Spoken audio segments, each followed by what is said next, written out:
Welcome YouTube channel All Course PM.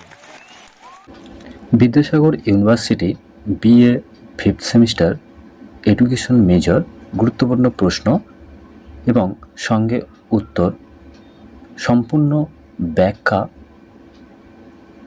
যা তোমরা সহজে বুঝতে পারো। Marks 2 educational technology. চলো ভিডিওটা শুরু করা যাক। চ্যানেলে নতুন হতে হলে চ্যানেলটি সাবস্ক্রাইব করে নেবে, পাশে মধ্যে অল সিলেক্ট করে রাখবে, সবার আগে ভিডিও তোমার কাছে পৌঁছে যাবে। আর সম্পূর্ণ বিনামূল্যে ভিডিওটা প্রথম থেকে শেষ পর্যন্ত দেখো। অবশ্যই তোমরা এই প্রশ্ন উত্তরের পিডিএফটি তোমরা আমাদের টেলিগ্রাম চ্যানেলে পেয়ে যাবে। চলো ভিডিওটি স্টার্ট নাও।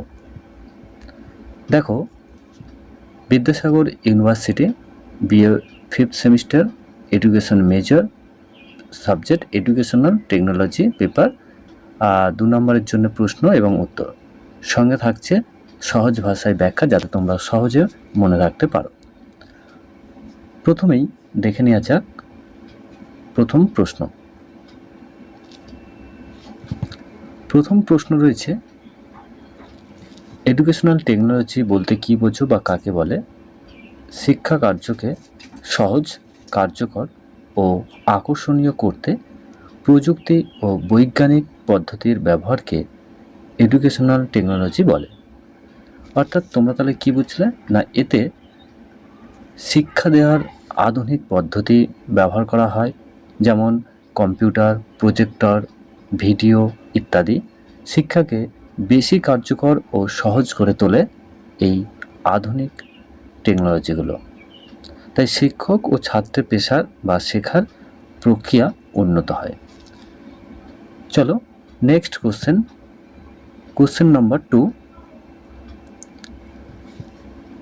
হার্ডওয়্যার অ্যাপ্রোচ কি? দেখো, শিক্ষা দানের জন্যে যেসব যন্ত্র বা মেশিন ব্যবহার করা হয় তাকে হার্ডওয়্যার অ্যাপ্রোচ বলে। সহজ ভাষায় তাহলে তোমরা কি বুঝবে না, এতে প্রযুক্তিগত যন্ত্রের ব্যবহার বেশি হয়ে থাকে, যেমন TV, radio, projector, computer, mobile ইত্যাদি। এটি শিক্ষাকে বেশ দৃশ্যমান ও আকর্ষণীয় করে যাতে ছাত্রছাত্রীরা সহজে বিষয় বুঝতে পারে। এরপরে আমরা 3 নম্বর প্রশ্নতে দেখে নিই। 3 নম্বর প্রশ্ন দেখো, তো তার আগে অবশ্যই কিন্তু তোমরা চ্যানেলটি সাবস্ক্রাইব করে পাশের ঘন্টায় অল সিলেক্ট করে রাখবে। এডুকেশনাল ভিডিও পেতে অবশ্যই সাবস্ক্রাইব করে পাশের ঘন্টায় অল সিলেক্ট করতে হবে, তাহলে সবার আগে ভিডিও তোমার কাছে পৌঁছে যাবে সম্পূর্ণ বিনামূল্যে। ওকে, আর ভিডিওটি ভালো লাগলে লাইক করো আর কমেন্ট করে জানাও তুমি পিডিএফটি পেতে চাও কি না। ওকে, যদি পিডিএফ পেতে চাও তাহলে কমেন্ট করো যে পিডিএফ। ওকে, তো চলো, তো ভিডিও ডেসক্রিপশনে লিঙ্ক দেওয়া রয়েছে, টেলিগ্রাম থেকে শুরু করে তোমরা জয়েন হয়ে যাও। আমরা টেলিগ্রামে এটা দিয়ে দেবো, তবে পাসওয়ার্ড হয়তো বলে দিতে পারি, তাই ভিডিওটা প্রথম থেকে শেষ পর্যন্ত দেখতে থাকো। পিডিএফটা ডাউনলোড করতে পাসওয়ার্ড চাইতে পারে, তাই প্রথম থেকে শেষ পর্যন্ত দেখতে থাকো। দেখো, 3 নম্বর প্রশ্নতে সফটওয়্যার অ্যাপ্রোচ কি? শিক্ষাদানের পদ্ধতি, কৌশল ও পরিকল্পনার ব্যবহারকে সফটওয়্যার অ্যাপ্রোচ বলে। ওকে, তাহলে এখানে শিক্ষাদানের নতুন নতুন কৌশল গুরুত্বপূর্ণ হয়ে ওঠে, যেমন লেসন প্ল্যান, টিচিং মেথড এগুলো। এছাড়াও তোমাদের অর্থাৎ ছাত্রদের শেখার মান উন্নত করে, শিক্ষাকে পরিকল্পিতভাবে পরিচালনা করা যায়। এরপরে আসি আমরা চতুর্থ প্রশ্ন। চলো চতুর্থ প্রশ্ন দেখো, প্রোগ্রামেড ইনস্ট্রাকশন কি? উত্তর দেখো, ধাপে ধাপে পরিকল্পিতভাবে শিক্ষা দেওয়ার পদ্ধতি হলো, ঠিক আছে, প্রোগ্রামেড ইনস্ট্রাকশন। তো ইনস্ট্রাকশন এটা অ্যাকচুয়ালি তোমাদের ছোট ছোট বিষয় বা ধাপে ধাপে ভাগ করা হয়, যেগুলো তোমাদের খুব সহজভাবে শিখতে এবং বুঝতে তোমরা পারো। ঠিক আছে, প্রতিটি ধাপে ধাপে প্রশ্ন উত্তর থাকে, এতে শেখা খুব দ্রুত হয় এবং তোমরা বুঝতেও খুব তাড়াতাড়ি পারো, যা তোমাদের কাছে স্থায়ী থাকে। ওকে, চলো কোশ্চেন নাম্বার 5। দেখো টিচিং মেশিন কি? এটা দেখো যে যন্ত্রের মাধ্যমে ছাত্ররা নিজে পাঠ শিখতে পারে তাকে টিচিং মেশিন বলে। ওকে, তো তাহলে কি না, ছাত্র প্রশ্নের উত্তর দিয়ে শেখে, ভুল হলে সঙ্গে সঙ্গে সংশোধন করা যায়। এছাড়াও এটি একটি স্বশিক্ষা সম্ভব হয়। কোশ্চেন 6, অডিও ভিজুয়াল অ্যাড কি?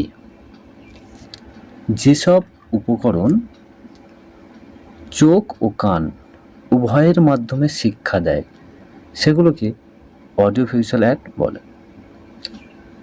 এতে দেখা ও শোনা দুটোই কিন্তু তোমরা সম্ভব হয়। যেমন ভিডিও, এই মুহূর্তে তোমরা এই ক্লাসটির নোটস, প্রশ্ন উত্তর এবং সঙ্গে ব্যাখ্যা তোমরা দেখছো। অ্যাকচুয়ালি তোমরা কানে শুনছো বাট চোখে দেখছো, ঠিক আছে? মোবাইল যে ভিডিও তোমরা দেখছো এখন, তো টিভি, চলচ্চিত্র, মোবাইল, ঠিক আছে, যে কোনো ভিডিও, এগুলো শিক্ষাকে বেশি আকর্ষণীয় করে, ছাত্রদের মনে বেশি গেঁথে থাকে। তো ক্লাসটি কেমন লাগছে অবশ্যই তোমরা কিন্তু কমেন্টে জানাও। আমি তোমাদের মূল্যবান কমেন্ট পড়ি এবং যথাযথ উত্তর দেওয়ার চেষ্টা করি। চলো কোশ্চেন নাম্বার 7। 7 নম্বর প্রশ্ন তোমাদের রয়েছে, র্যাম ও রম বলতে কি বোঝো? তোমরা প্রত্যেকেই কম বেশি অবগত যে র্যাম অর্থাৎ র্যান্ডম অ্যাক্সেস মেমোরি, কম্পিউটারের অস্থায়ী মেমোরি যেখানে কাজ করার সময় ডেটা সংরক্ষণ হয়। আর রম রিড অনলি মেমোরি, স্থায়ী মেমোরি যেখানে স্থায়ী নির্দেশনা সংরক্ষিত থাকে। অর্থাৎ RAM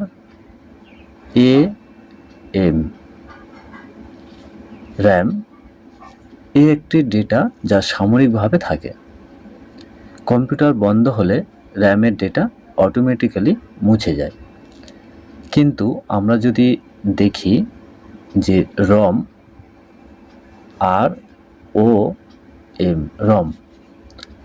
রমের তত্ত্ব স্থায়ীভাবে দীর্ঘস্থায়ী থাকে। কম্পিউটার চালু করার জন্যে রম বিশেষ এক গুরুত্বপূর্ণ। চলো এবারে আমরা প্রশ্ন 8 নম্বর প্রশ্নটা দেখো, ফিডব্যাক কাকে বলে? ওকে, দেখো শিখন প্রক্রিয়ায় ছাত্রের প্রতিক্রিয়া বা ফলাফল সম্পর্কে শিক্ষক যে তথ্য পান তাকে ফিডব্যাক বলে। যেমন ফিডব্যাক শেখার মান যাচাই করে, শিক্ষক বুঝতে পারেন ছাত্র কতটা শিখেছে, ভুল হলে সংশোধন করা যায়, এতে শিখন প্রক্রিয়া বেশ উন্নতর হয়। চলো নেক্সট কোশ্চেন 9, শিখন কাকে বলে? তোমরা ক্লাস 11 থেকে পড়ে আসছো, শিখন কাকে বলে? ওকে, তো দেখো ছোট করে 2 নম্বরের জন্য তোমরা লিখবে, শিক্ষকের দ্বারা পরিকল্পিতভাবে জ্ঞান, দক্ষতা ও মনোভাব গঠনের প্রক্রিয়াই হলো শিখন। এটি একটি পরিকল্পিত প্রক্রিয়া। শিক্ষক ছাত্রকে জ্ঞান প্রদান করে। ওকে, ছাত্রদের আচরণে বিশেষ পরিবর্তন লক্ষ্য করা যায়, শিক্ষার উদ্দেশ্য পূরণ হয়। ওকে, এরপরে আসছে 10 নম্বর প্রশ্ন। দেখো দূরবর্তী শিক্ষার দুটি গুরুত্ব লেখো। ওকে, বাড়িতে বসে শিক্ষা গ্রহণ করা যায়, চাকরি বা কাজের সঙ্গে পড়াশুনো সম্ভব। তাহলে দূরবর্তী শিক্ষা কে না অফলাইন বা অনলাইনে, যেখানে তোমরা জানো দূরবর্তী শিক্ষা সময় ও স্থানের বাধা কমায়। অনেক মানুষ দেখবে উচ্চশিক্ষার সুযোগ পায় না তারা সময়ের অভাবে, কিন্তু এখানে এই দূরশিক্ষা বা দূরবর্তী শিক্ষা তাদেরকে এক উচ্চ শিক্ষায় শিক্ষিত করে। প্রযুক্তির মাধ্যমে পড়াশোনা হয়, শিক্ষার সুযোগ সবার কাছে পৌঁছায়। তোমার ব্যক্তিগত মতে কমেন্টে লেখো যে রেগুলার এবং ডিস্টেন্স এই দুটো শিক্ষার মধ্যে তুমি কোনটাকে বেশি প্রাধান্য দেবে এবং কেন। চলো নেক্সট কোশ্চেন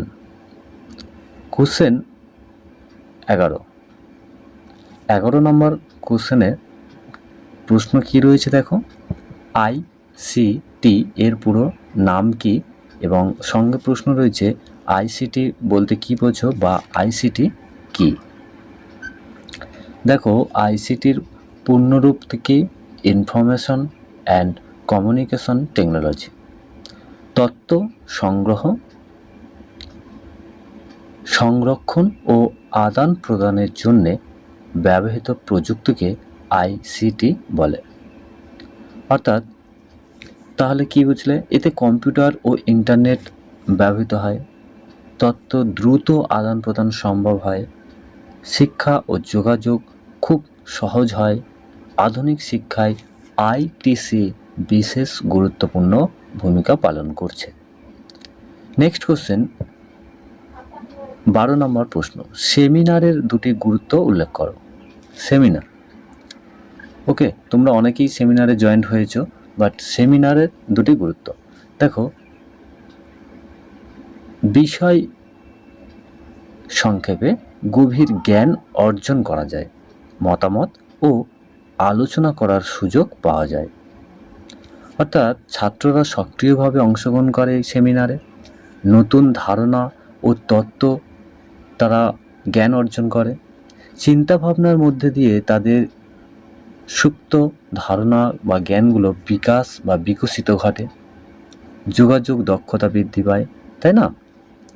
চলো নেক্সট কোশ্চেন 13 নম্বর প্রশ্ন। 13 নম্বর প্রশ্নতে দেখো, ডিজিটাল সাক্ষরতার সংজ্ঞা দাও।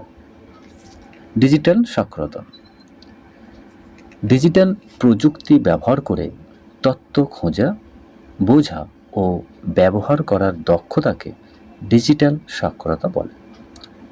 ওকে, তাহলে কি বুঝলে না, এতে কম্পিউটার ও ইন্টারনেট ব্যবহারের জ্ঞান থাকতে হয়, তথ্য যাচাই করার দক্ষতা তৈরি হয়, অনলাইন শিক্ষা সহজ হয়, আধুনিক সমাজে এটি খুব ব্যাপক গুরুত্বপূর্ণ।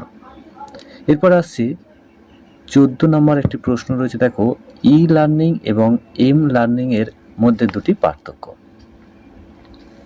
দেখো ই লার্নিং এবং এম লার্নিং এর মধ্যে দুটি পার্থক্য দেখো, ছক কেটে তোমাদেরকে দেওয়া হয়েছে। কম্পিউটার বা ল্যাপটপের মাধ্যমে অনলাইন শিক্ষা, এটা হচ্ছে ই লার্নিং। দেখো এম লার্নিংয়ে কি বলেছে, মোবাইল ফোন বা ট্যাবের মাধ্যমে শিক্ষা।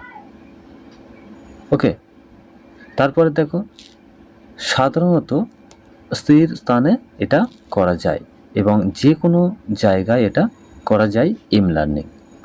তাহলে দুটো একটু বুঝিয়ে দিই তোমাদের, দুটোই কিন্তু ডিজিটাল শিক্ষার এক অংশ। ই লার্নিং মূলত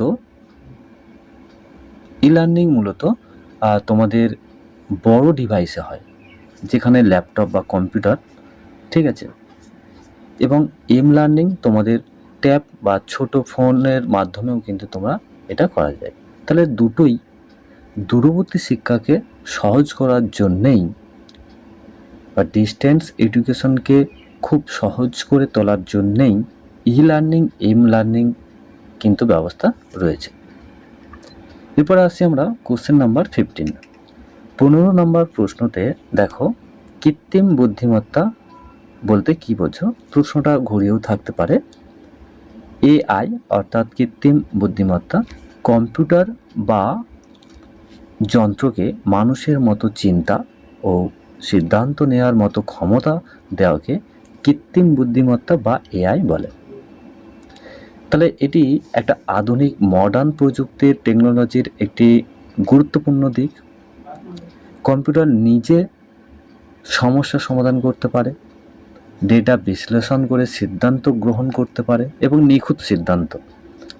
শিক্ষা, প্রযুক্তি, জ্ঞান, চিকিৎসা ইত্যাদি ইত্যাদি ক্ষেত্রে কিন্তু এটি ব্যাপক পরিমাণে ব্যবহার বেড়ে চলেছে।